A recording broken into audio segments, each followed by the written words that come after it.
During the harsh rule of the Ming Dynasty, an elite force was formed, known as the Jin Yue, the Imperial Secret Guard. This unit was built from orphans who had no families, then trained from childhood to become cold-blooded assassins. Over the years, one of their best students, Ching Long, rose through the ranks and became their commander. He was entrusted with a special box containing 14 blades. Each one had its own purpose: 8 for interrogation, 5 for execution, and the final blade reserved for taking his own life if the time ever came. Under Ching Long's leadership, the Jin Yue grew into a force feared across the entire land. Unfortunately, in the hands of corrupt officials, this once loyal unit slowly turned into a tool of political terror. And from this darkness, a legend emerges. This is 14 Blades. Meanwhile, elsewhere in the empire, a rebel clan was waiting for its chance. It was led by a man named Prince Ching, who had once failed in an attempt to overthrow the throne and still held a deep grudge. As punishment, both of his legs had been cut off, yet his desire for rebellion never faded. Now he had formed an alliance with the Prime Minister, Jia Jingjong, a cunning politician with his own ambition to seize power. Once the coup was set in motion, Prince Ching gave one final mission to his mysterious adopted daughter, Tuo Tuo. To seal this last command, he used his own blood as a symbol of his will.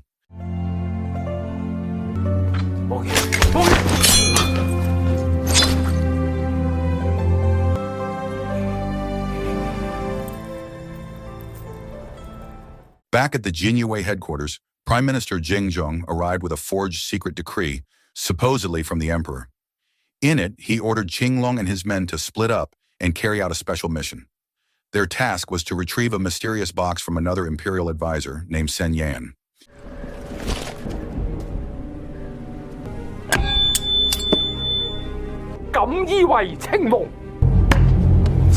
That night, Ching Long moved quickly. He divided his troops, assigning them to secure the outer perimeter, while he went inside alone.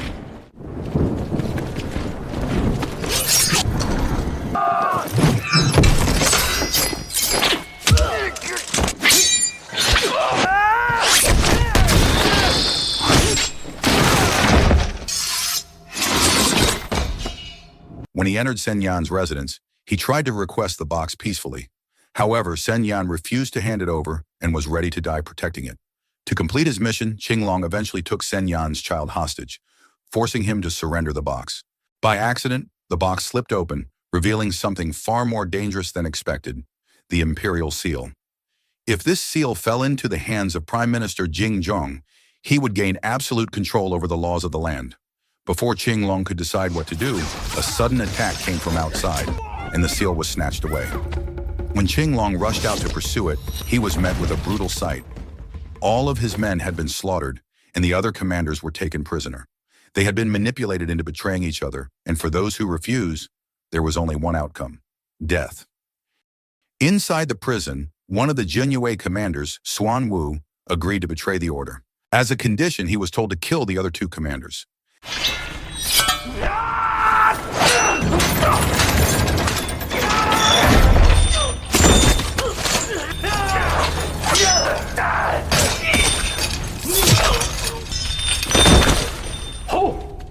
After managing to defeat one of them, Xuan Wu struggled against the remaining comrade, who was still determined to go after the Prime Minister. Just as Xuan Wu was about to make his move, a long scarf suddenly whipped across his face, blinding him for a moment. The figure behind the scarf was Tuo Tuo, the adopted daughter of Prince Ching. Her skills were on another level entirely, and she easily took down the Jin Yue commander in front of her.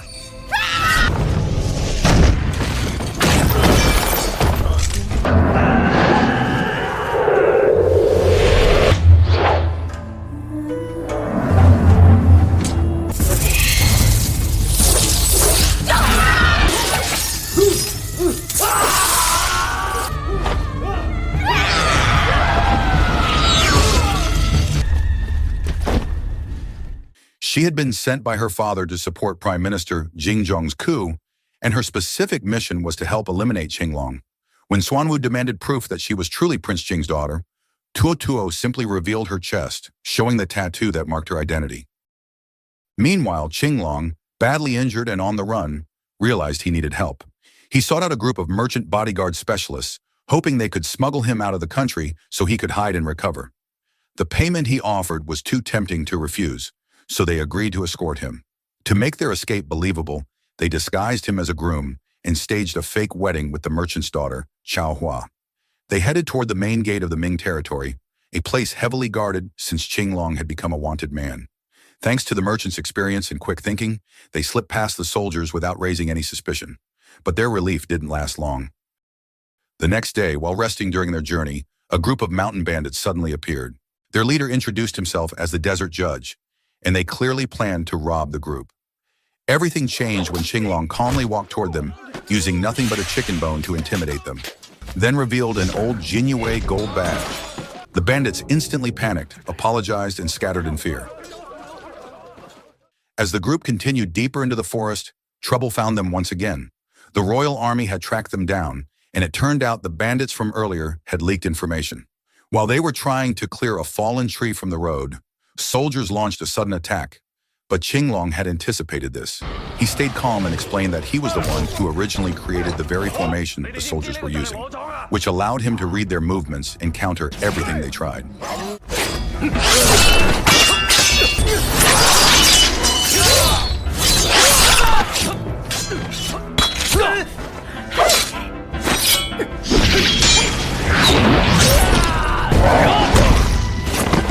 Chao Hua attempted to help, but Ching Long instinctively used her body as both a shield and a weapon, giving her a shocking first taste of real combat in the reality of death.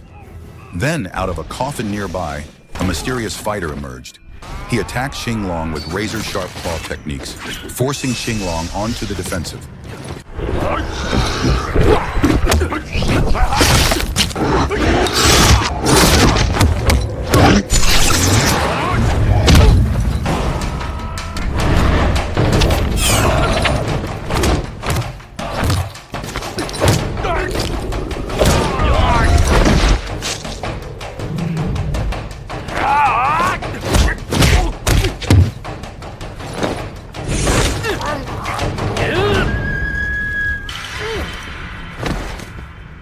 After observing his pattern, Ching Long shifted the momentum and took him down. One surviving soldier surrendered and revealed a crucial truth. The attack had been ordered by Suan Wu, a Jinyue commander who had turned traitor. He also mentioned the name Tuo, although he knew little about her. Realizing who they had been escorting, the merchant bodyguards panicked.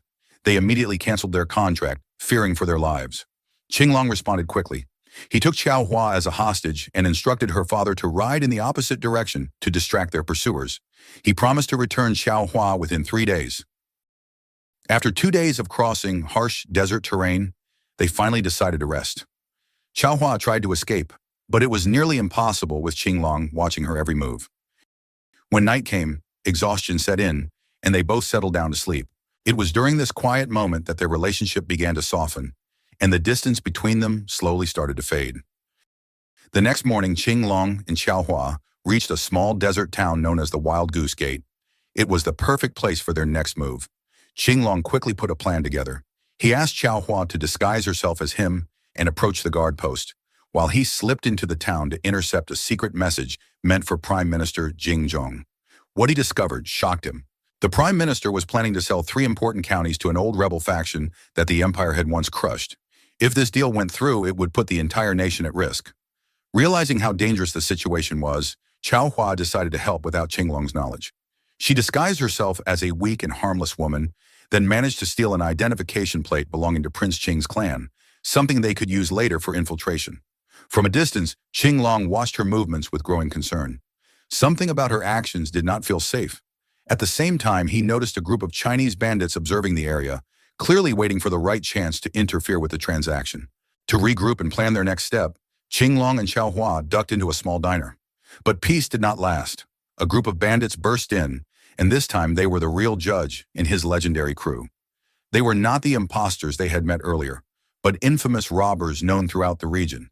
Their target was the money Prince Ching's clan planned to use for the illegal county deal.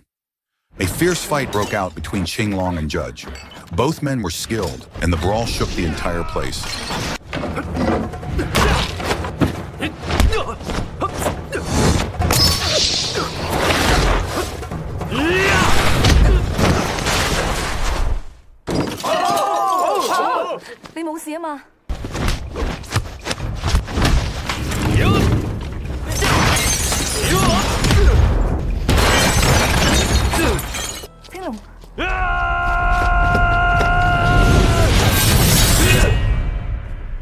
But in the middle of it, Ching Long realized Judge's motives aligned with his own. They both wanted to sabotage the transaction for very different reasons.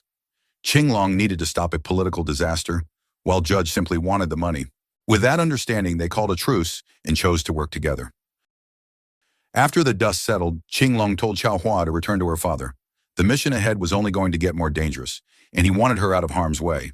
But her reaction surprised him. She looked hurt, almost betrayed, as if their connection had grown far beyond their staged marriage. It left Ching Long speechless. That night, trying to escape the weight of everything, Ching Long drank alone.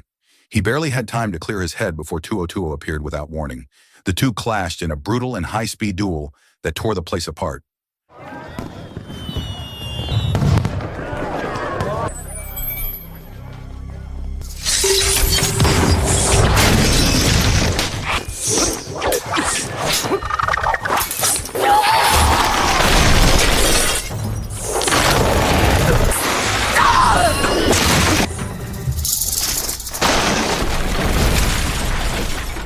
During the fight, Ching Long noticed something unusual.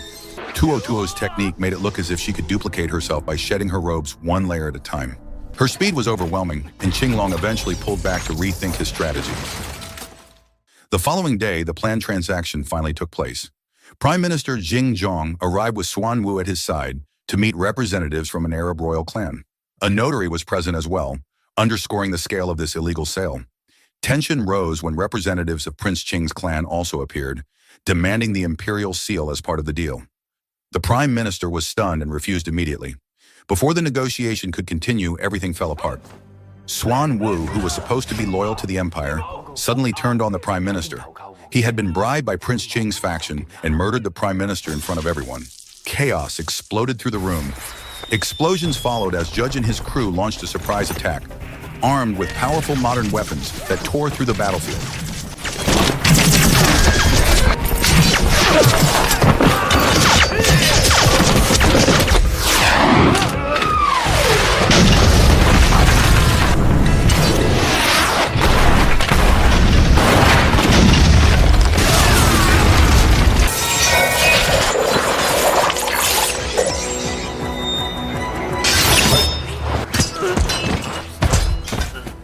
Inside the building, Ching Long, who had been disguising himself as a member of Prince Qing's clan, suddenly revealed his true identity as a Jinyue commander.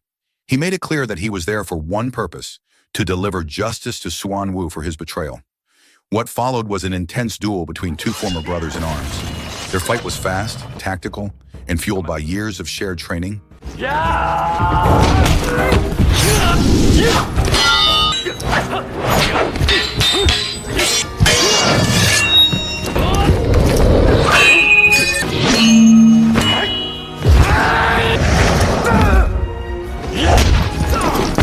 In the end, Xuan Wu managed to escape by tossing the imperial seal to distract Ching Long before slipping away with it.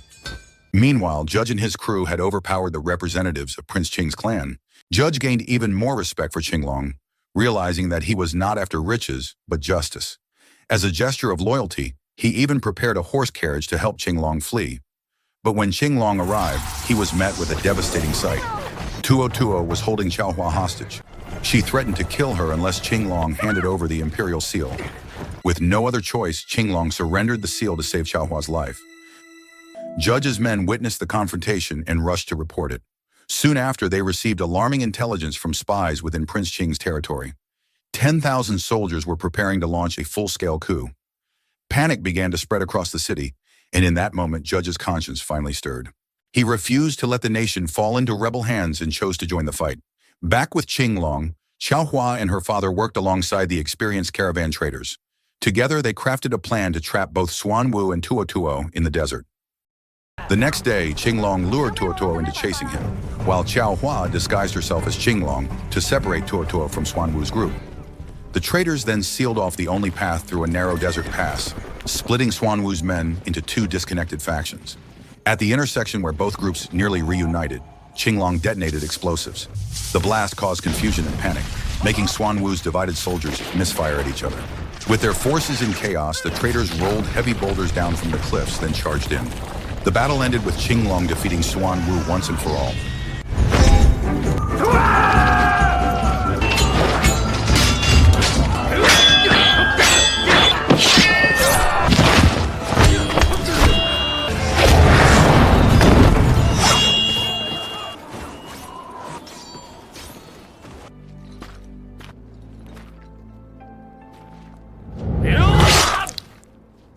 but there was no time to rest.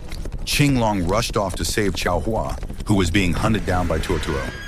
Once Tuo realized she had been tricked, she tried to kill Xiao Hua. Fortunately, Judge arrived just in time and ordered Xiao Hua to run. That led to a fierce showdown between Judge and Tuo.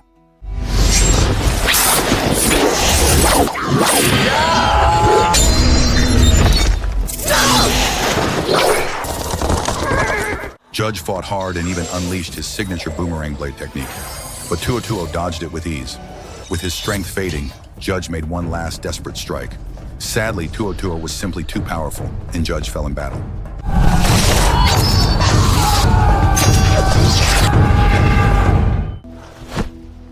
Xiao Hua eventually reunited with Ching Long and told him she survived thanks to Judge's help.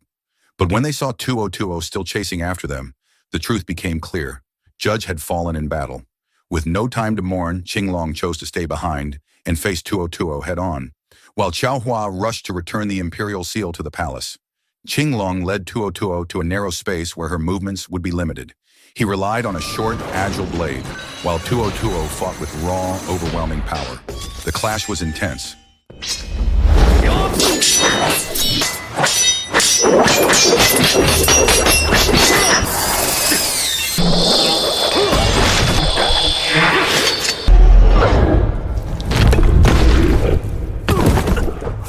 At one point, Ching Long was nearly overwhelmed, but he managed to hurl a large statue and hide behind it, giving him an opening to strike.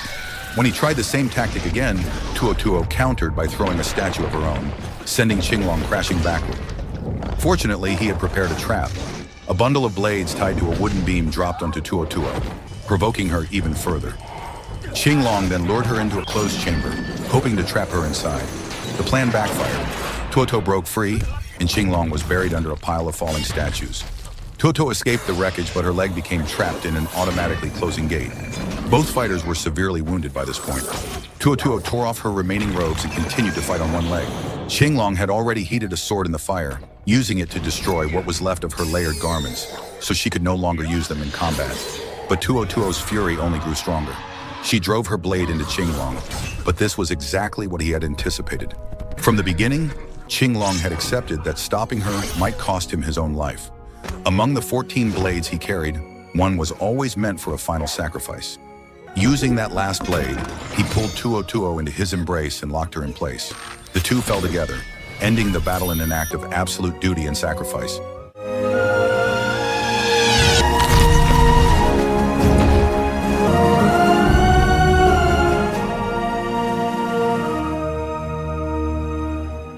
Days later, Xiao Hua successfully returned the imperial seal, exposing the conspiracy of Prince Qing's clan. Upon learning of Tuo's death, the clan leader chose to take the unthinkable path, bringing their rebellion to an end. Yet the story closed on an unexpected note. In the final scene, Xiao Hua saw a distant figure walking across the horizon, carrying a familiar box. The silhouette, the way he moved, everything resembled Ching Long. Was it really him, or just a shadow of hope lingering in her memory? The answer remained a mystery. So the moral of the story is, if someone casually carries 14 different knives for 14 different reasons, maybe just let them walk past you and mind your own business.